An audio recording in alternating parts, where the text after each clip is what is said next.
All right, this video is a little bit of a follow-up on one that we did prior. This Chroma, when it was first released, if you can remember, those of you that have been following my channel, it was really difficult to get a hold of these things. And we were able to, long ago, not that long ago, I guess, but we were able to get a hold of one of these bind and flies, and we were able to find another location for an ST10 Plus transmitter, another location for the camera. It was just a nightmare. And what we ended up having to do is we had to actually remove the receiver out of the bind and fly version, put in a receiver from the ST10 Plus model so that these two would communicate with each other, and then use that for the review with a Seago 2 camera. And it was kind of piecemeal. Well, those of you that remember some of the things that we didn't like about that particular version or setup, and a lot of the shortcomings that we talked about, those things have changed a lot. This here is the all-inclusive one-box setup directly from Horizon Hobby. It's the Chroma 4K, and it comes with everything. It comes with the ST10 Plus transmitter. It comes with the 4K camera, obviously, the battery, the charger, everything just ready to go. You pull it out of the box and you fly. I can tell you that after flying the heck out of this thing, and we have been doing nothing but flying this Chroma and pitting it with all the rest of the stuff, we've been really enjoying this. It's been a lot of fun. So I got to do this. I just have to do a new review on this thing because it's completely changed our minds about our original thoughts on this Chroma, and they've improved a lot of stuff. They fixed a lot of items that we had issues with on the piecemeal one that we were talking about. So let me just tell you, well, I'm not going to reiterate on a lot of stuff because you guys have already seen a lot of videos, I'm sure, on YouTube. This thing breaks down very easy. The legs pop off, you push this little button, the legs come off, the gimbal slides out. You can break this down very quickly. If you break one of these legs, you can get replacements, very simple. The one thing that I really am impressed with, it's kind of dumb maybe, but this is the gimbal lock that locks in your camera, and this thing slides in really easy, and it locks in. Let me just show you. It locks in. Now, those of you that remember some of the other Yuneec products, this thing comes off, or even if you guys remember the Seago 2 camera that was on the Blade 350 series birds, these things just fall off. You have to put a rubber band around them to keep them on. They didn't do that. They changed it so that this actually stays on, and I love the fact that they did that because this thing really does a great job securing that camera, especially for transport. The antenna is a fold down just like before, so you can lift it up. It does a pretty good job of locking on. But let me just tell you a couple things about the range of this camera.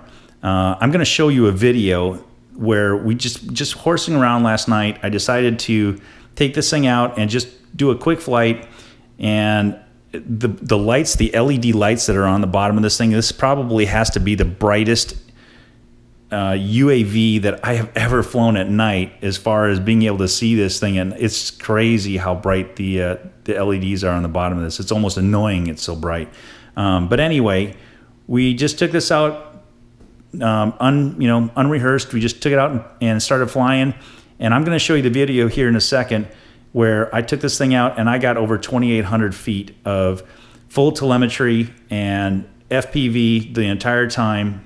It stayed locked in, and I'm not in a great area where I did this. I mean, it's kind of a heavily wooded area, and there's a lot of trees around where I was doing this, so I was really shocked when I got 2,800 feet of range out of this thing at 399 feet up. And I'll show you that video right now. So I know you probably don't believe me until I show you this video. So here it is. Okay, I just have to show you guys this quick video. I'm shocked. If you look down in the bottom right corner, and I'm sure my phone is going to give some interference here, but I'm out here flying the Chroma. I know it's at night. Oh yeah, here we go. I'm getting interference from my phone. Look at the distance away I am right now. 2,832 feet away. Altitude 399 feet. And I'm sure you can see the screen. I'm getting video feed on this thing. Oh, my phone is causing interference now. But let me here, hold on a second. Let me give you a full size screenshot here. Give me a second.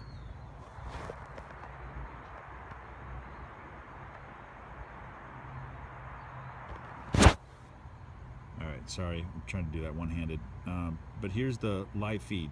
You can see I'm actually over a wooded area, and you can see it's a live feed because you see the traffic on the very left there, the little dots. That's actually the traffic moving.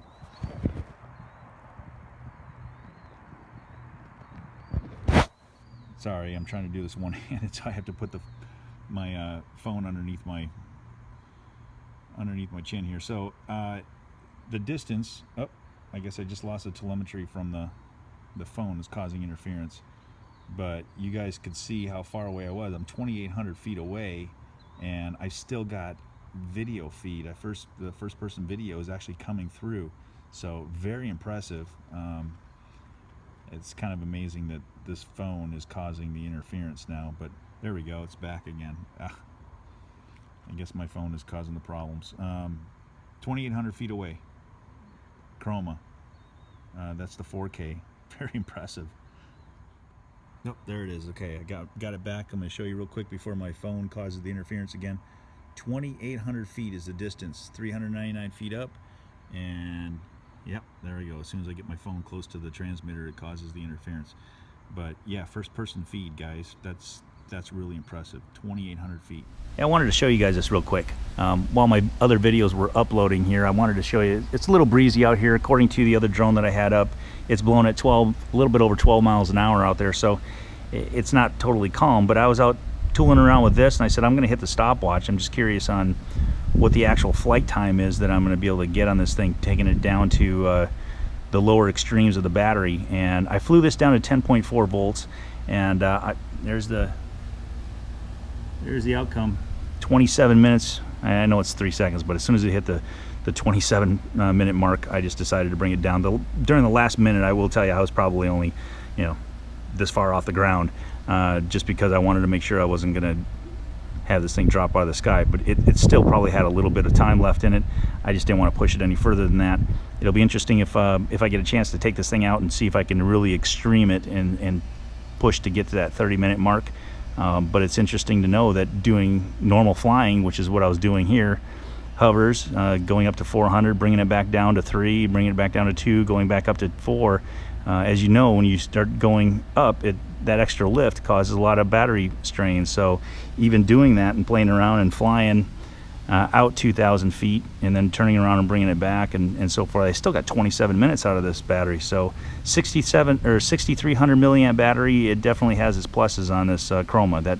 That is a pretty good flight time for normal putzing around and video and photos. So I just wanted to put that out there real quick when I do this video for the Chroma, because I don't think I really tested that portion of it as much. Impressive. Okay, I know you guys are back after watching that video, and then I think I also put a quick clip on me while I was uploading some videos. I decided just to go and launch in the backyard and do a quick fly around because I had a battery that was charged, and I ended up getting 27 minutes of flight time out of that quick charged battery. So I was really, really shocked. And I think I just showed you that video also. I'm hoping I edited that in there. So anyway, let me talk to you about some of the stuff that has improved on this thing besides the range and so forth. The battery, I know a lot of people are asking me the question, do you really get 30 minutes of flight time on it? As I just told you, and I just showed you on there, I got 27 minutes, and we really didn't pay much attention to trying to push to get a few extra minutes out of this thing. Do I think I could have? Yeah, I think under better conditions. I mean, we got a 12 plus mile an hour headwind out here, and we still got that kind of time out of it. So that was impressive. The batteries do say 5,400 milliamps. This is a typo. This is something that they do address. It's a boo-boo. They mislabel these batteries. The batteries are actually 6,300 milliamps. And the one thing that we always complained about, or a lot of people complained about, and I was one of them, was a proprietary plug. I hated the fact that you had to use their plug to charge these things. You plug it in and you can only use their charger. And even though their charger wasn't that bad, I mean, the charging unit that you use, it's still a 5 amp charger, and it does work well. It just takes forever. Well, Horizon Hobby must have listened, and they came out with this product here. This item number, for those of you, hopefully that comes up on the camera, it's a BLH 8624. It is on their website. It's a high current charge adapter, and let me tell you, it works great. Over here on this charger, I actually have a higher amp charger, but it's in the truck, so I didn't pull it out. But this charger here goes up to 6 amps, but I just wanted to show you how this thing works. Same principle, but if you notice, let me plug this in. It has a balancing lead that comes out of here with a 2 charge, positive negative, that goes right into your charger. And then what's great is you can have full information on your battery while it's charging. For example, let's see here. You can pull up individual cells and you can take a look and make sure all your cells are good. You can see what your total voltage is, your charging time, and you can bump up the charge. So those of you that have rapid chargers that are pumping out 15 amps, that's what I use on the other one. I'm charging this battery up at 15 amps, and it charges fast, and it works great. I've got probably at least close to a dozen charges out of that now, and the battery's working fine. It's taking a charge. It's just distributing the charge fine. And from what I understand, after talking to some of the pros over at Horizon, they said not a problem pumping this thing up to 15 amps. So this battery, 6,300 milliamps, will take 15 amps to charge. So I could probably bump it up more than that. I'm sure that this is probably at least a 3C rating, but 15 amps seems to be more than enough to get this thing up in the air very, very quickly. It does come with everything else that you guys were probably already asking me about before. It does come with the sun hood, so you can use this on sunny days. You can pop that on there. There's a couple different features that I love about this, that the Yuneec, like the Q5, this also comes out with the same type of a follow me mode where yeah, that is pretty loud, I know. So everything is on here, so you don't have to attach anything. Everything is on the screen. It's a built-in screen. It's all touch, so you can do all your camera controls by touch screen.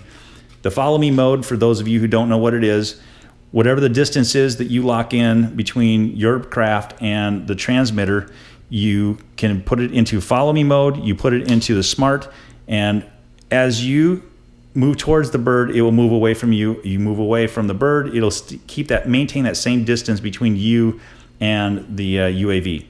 Now, in the other mode, which is called, I think they call it the tracking mode for Blade. The tracking mode, when you select it, as soon as you turn on tracking mode and you flip it over to smart, it will turn the craft and it will always point this camera directly at you where you're at with this. So if you decide to take this and take off running, it will continue to follow you and maintain that distance, but it will also keep that camera affixed right onto your actual position. So that's what's called the tracking mode, and that's great, and it works perfect. I know that a couple people were asking me about the UV filters, and yes, it does have a UV filter for your 4K camera. Some others were asking me some questions about the megapixels. This is 16 megapixels.